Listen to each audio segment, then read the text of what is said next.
So ngayong buntag mga kasuki. So human naman gyud ang bagyo mga kasuki. So nagpasalamat lang pud ta sa Ginoo nga hinayra ang maigo gyud ilabi na sa ato ang probinsya sa Bohol.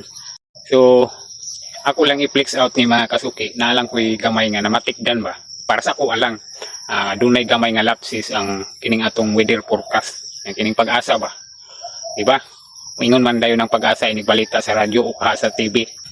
Muli na namang namataan ang bagyong Undong sa layong 360 km per hour at nagiging super typhoon sa hilagang bahagi ng Asia ay muling papasok sa ating bansa. Ingon dayon na sila, di ba? So, ang pangutana, anong nakalusot man?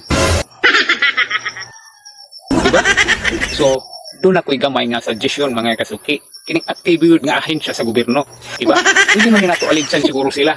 Kay kabalo na gud sila, anay namataan nila nga sila yung 360 km per hour. Diba nga nung nakalusot man? Para sa ko alang nga. Doon ako'y namatikdan nga ahensya sa gobyerno nga mas active. Ha?